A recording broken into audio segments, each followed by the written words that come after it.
A veces el hype nos juega una mala pasada. Hay juegos que prometen cambiar la industria, revolucionar un género o ser la gran próxima joya del gaming, pero cuando llegan a nuestras manos, la realidad es otra. Bugs, decisiones cuestionables, recortes inesperados o simplemente una ejecución desastrosa los convierten en auténticas decepciones. En este vídeo vamos a repasar 10 juegos que no resultaron como todos esperaban. Empezamos fuerte con Rise: Son of Rome, que fue la gran decepción en un coliseo del hype. Imagínate un juego con gráficos de infarto, gladiadores, batallas épicas y una Roma imperial que te deja con la boca abierta. Eso era Rise: Son of Rome en los trailers, el gran caballo de guerra con el que Microsoft quería demostrar la potencia de Xbox One en su lanzamiento. Todo el mundo esperaba un juego legendario, pero cuando llegó, fue más como un esclavo lanzado al coliseo sin espada ni escudo. El problema principal, el gameplay. Sí, el combate se veía espectacular, pero era un festival de Quick Time Events. Básicamente machacabas botones y mirabas como el juego hacía todo por ti.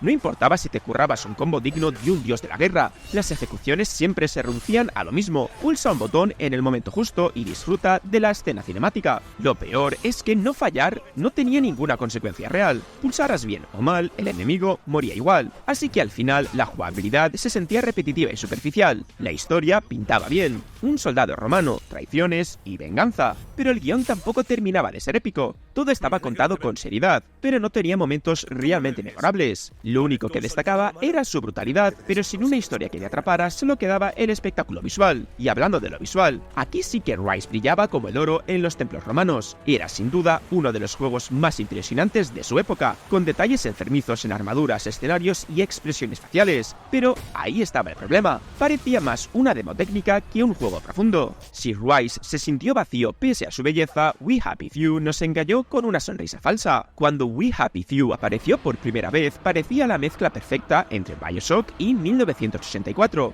un mundo distópico donde la gente se atiborraba de una droga llamada Joy para olvidar la cruda realidad. Máscaras sonrientes que ocultan una sociedad podrida y una estética retrofuturista que daba escalofríos. Todo apuntaba a una joya indie inolvidable, un viaje perturbador a la locura colectiva. Pero cuando salió, la sonrisa se borró más rápido que el efecto de una pastilla mal tomada. El primer gran golpe fue el engaño con el género. Muchos esperaban una aventura narrativa al estilo BioShock, con una historia guiada, diálogos impactantes y un mundo que se desmoronaba ante nuestros ojos. Pero lo que recibimos fue un survival de mundo abierto con mecánicas torpes. Había que recolectar comida, craftear objetos y sobrevivir a un sistema de sigilo que se sentía más frustrante que desafiante. De repente, en lugar de sumergirte en una historia oscura y atrapante, estabas más preocupado por encontrar un mísero bocadillo para no morir de hambre. El combate era otro bajón: golpes flojos, enemigos que parecían esponjas de daño y una IA más torpe que un borracho con resaca. Encima, las mecánicas de sigilo hacían que todo fuera un juego de prueba y error más que una experiencia fluida. Y lo peor, la historia, que parecía ser el corazón del juego, se sentía dispersa. Sí, había momentos brillantes, pero estaban sepultados bajo capas de misiones genéricas y mecánicas pesadas. We Happy Few quería ser un cóctel de narrativa y supervivencia, pero terminó siendo un trago amargo que muchos prefieren no olvidar. Si We Happy Few sufrió por sus mecánicas frustrantes, Mirror's Edge Catalyst no se quedó atrás. El primer Mirror's Edge tenía una base de fans fiel que adoraba su parkour en primera persona, su estética minimalista y su sensación de velocidad. Era un juego de culto, un diamante en bruto con margen de mejora. Así que cuando EA dijo que esta nueva entrega iba a ser un reboot con un mundo abierto, mejoras en el parkour y más historia, todos pensaron que iba a ser la evolución perfecta. Pero cuando llegó, menudo batacazo. Lo primero que chirrió fue el mundo abierto. Sonaba bien en el papel, una ciudad futurista enorme para explorar libremente con parkour, pero en la práctica el mapa estaba vacío, sin alma. Un puñado de actividades repetitivas, coleccionables sin gracia y misiones secundarias que parecían hechas con plantilla. En lugar de sentirse como una ciudad viva donde podías moverte con libertad, parecía un conjunto de pasillos disfrazados de mundo abierto. El parkour seguía siendo el corazón del juego, y sí, era fluido y visualmente impresionante, pero con menos magia que en el original. En Mirror's Edge, cada salto, cada carrera tenía peso y precisión. Aquí todo estaba automatizado con ayudas que hacían que el reto desapareciera. Se sentía más como seguir un guión predefinido que como un auténtico desafío de habilidad. Y luego estaba la historia. Faith, la protagonista, tenía más trasfondo, pero la trama no conseguía enganchar. Los personajes eran planos y el villano daba más pereza que miedo. Intentaron meter combates cuerpo a cuerpo porque la gente se quejaba de los tiroteos del primer juego, pero los que nos dieron fue un sistema torpe de peleas, donde esquivabas, golpeabas y repetías hasta que el enemigo caía, sin armas, sin estrategia y sin emoción. La velocidad y la fluidez dieron paso a misiones repetitivas y combates innecesarios, como si el juego hubiese olvidado que lo hacía especial. Y hablando de olvidarse de lo que te hace especial, Halo 5 se atrevió a dejar en segundo plano al jefe maestro. Nos vendieron una historia épica con un jefe maestro traidor, una nueva amenaza y la llegada de un espartano nuevo, el agente Locke, que parecía dispuesto a darle caza. Los trailers lo pintaban como un duelo brutal, con dudas sobre en quién podíamos confiar. Era el inicio de algo grande, o al menos eso creíamos. Pero cuando llegó el juego, la primera gran bofetada fue la historia. En lugar de centrarse en el jefe maestro, que era lo que todo el mundo quería, nos metieron con calzador a Locke, un personaje que nadie conocía ni le importaba. La campaña se pasaba más tiempo con su equipo, el Fight Team Osiris, que con el mismísimo jefe maestro. Y ese duelo épico entre ambos se redujo a una cutre pelea de un minuto en la que Locke intentaba detenerlo, sin la emoción ni la intensidad que nos había prometido. Encima, la trama no tenía el peso emocional de entregas anteriores. La historia avanzaba sin fuerza, sin ese toque épico que hizo legendaria la saga. Cortana, que había muerto en Halo 4, regresaba ahora como una especie de villana, pero su arco se sentía forzado y sin impacto. En lugar de una evolución natural, parecía un giro sacado de la manga para alargar la saga sin una base sólida. Si en Halo 5 el problema fue la falta de identidad, en Resident Evil 6 la cosa fue el extremo opuesto. Veníamos de un Resident Evil 5 que, aunque más orientado a la acción, todavía tenía momentos de tensión y cooperativo divertido. Y Capcom quería prometer que esta nueva entrega sería la más grande de todas. Varios protagonistas, historias entrelazadas y una amenaza bioterrorista a escala global. Todo sonaba espectacular hasta que lo jugamos y nos dimos cuenta de que Resident Evil había perdido completamente su identidad. Lo primero que chirrió fue la obsesión por la acción. Sí, en Resident Evil 4 y 5 habían metido más tiros, pero aún tenía su atmósfera de terror. En Resident Evil 6, en cambio, todo era explosiones, persecuciones en moto, tiroteos a lo Call of Duty y peleas cuerpo a cuerpo dignas de una película de Fast and Furious. En lugar de sentir miedo, parecía que estábamos en un festival de adrenalina sin sentido, con zombies que hasta hacían parkour. Encima, el juego no tenía una dirección clara. Nos metieron 4 campañas distintas. La de Leon intentaba recuperar algo de terror clásico. La de Chris era un shooter militar genérico. La de Jake parecía sacada de una peli de acción de los 90 y la de Ada intentaba darle misterio, pero ninguna terminaba de cuajar. Cada una tenía un tono diferente, lo que hacía que el juego se sintiera como una mezcla rara sin cohesión. Y luego estaba el control.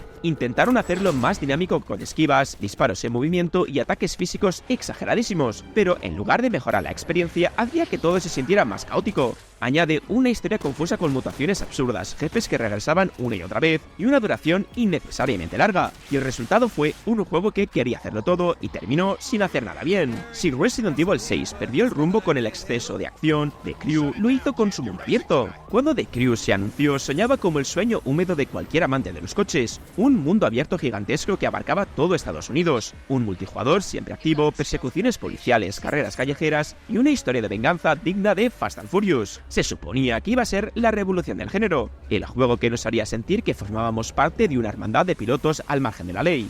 Pero el primer gran problema fue la conducción. Para un juego de coches, lo mínimo que esperas es que el manejo se sienta bien, pero The Crew tenía una jugabilidad extraña, como si los coches estuvieran flotando en vez de rodando. No importaba si llevabas un deportivo, un todoterreno o un muscle car, todo se sentía igual de raros, sin esa sensación de peso ni realismo que otros juegos del género lograban con facilidad. Luego estaba el mundo abierto. Sí, la idea de recorrer Estados Unidos era ambiciosa, y en el papel increíble, pero la realidad era diferente. Sí, había carreteras interminables, ciudades icónicas y paisajes variados, pero todo se sentía vacío. No había tráfico realista, no había vida en las ciudades, no había esa sensación de estar en un mundo vivo. Y la historia, bueno, intentaron hacer algo serio con policías corruptos, bandas criminales y un protagonista con sed de venganza, pero los diálogos eran clichés y los personajes muy olvidables. Además, la conexión online obligatoria convirtió la experiencia en un dolor de cabeza con servidores inestables y caídas constantes. Si The Crew no se sintió como la experiencia de conducción definitiva, Final Fantasy XVI tuvo el mismo problema con su saga. Prometieron un regreso a la fantasía medieval, un mundo oscuro lleno de guerra, traiciones y dioses poderosos. Los trailers mostraban combates espectaculares, invocaciones gigantes luchando como si fuera un anime y una historia que parecía la más madura de la saga. Todo sonaba increíble, pero cuando salió, algo no llegó a cuadrar. Sí, Sí, el juego era épico, pero ¿era realmente Final Fantasy? Lo primero que saltó a la vista fue el combate. Se acabaron los turnos, los combates estratégicos o la opción de seguir tu equipo. Ahora era un RPG de acción total, más parecido a Devil May Cry que a Final Fantasy. Sí, los combates eran espectaculares, pero también simplificados. La personalización de habilidades era limitada y la dificultad se sentía más como un hack and slash con cinemáticas que como un RPG profundo. En lugar de un mundo abierto con ciudades vibrantes y exploración, nos dieron un diseño más lineal, con misiones principales guiadas y secundarias que, en su mayoría, eran tareas de recadero. La historia empezó fuerte, con traiciones, sangre y un protagonista con sed de venganza, pero a medida que avanzaba se volvía predecible y algo monótona. Y el mayor problema, la falta de esencia de Final Fantasy. Sin exploración real, sin un equipo variado, sin ciudades llenas de vida y sin mecánicas RPG profundas, muchos sintieron que, aunque era un gran juego de acción, no era el Final Fantasy que esperaban. Y si hablamos de juegos que perdieron su esencia, Battlefield 2042 fue un caso de estudio. Después de los altibajos de Battlefield 5, este prometía ser el gran regreso de la saga a la guerra moderna, con mapas enormes, caos total y la esencia clásica que hizo legendaria la franquicia. Los trailers mostraban acción épica, tormentas dinámicas y un multijugador a escala brutal. ¿Qué podía salir mal? Pues prácticamente todo. Desde el primer día, el juego llegó rotísimo. Bugs por todas partes, glitches que hacían que los soldados flotaran, vehículos que explotaban sin razón y servidores que parecían hechos de cartón mojado. Pero lo peor no era solo la falta de pulido, sino los cambios innecesarios que hicieron que Battlefield 2042 se sintiera como un experimento fallido más que un verdadero Battlefield. Primero, adiós a las clases. En lugar de los icónicos roles de asalto, ingeniero, médico y reconocimiento, nos metieron a los especialistas, personajes con habilidades propias al estilo Call of Duty, lo que rompió el equilibrio del juego. Ya no había una verdadera razón para jugar en equipo y todo el mundo iba a lo suyo. Luego los mapas, sí, eran enormes, pero parecían vacíos. Y los modos de juego, sin campaña, sin el clásico modo Rush, sin servidores personalizados. Battlefield 2042 se sentía sin alma. Hasta el clima dinámico que en los trailers era épico terminó siendo un simple truco visual sin impacto real en la jugabilidad. Si Battlefield 2042 falló por salir sin pulir, Duke Nukem Forever falló por salir demasiado tarde. Duke Nukem Forever es la historia de cómo la espera más larga del gaming terminó en una patada a la nostalgia. El juego estuvo en desarrollo 14 años. Para cuando por fin salió, los fans esperaban un milagro, un shooter irreverente con acción desenfrenada y el humor grosero que hizo legendario a Duke. Pero lo que obtuvimos fue un fósil de los años 90 atrapado en un juego torpe y desfasado.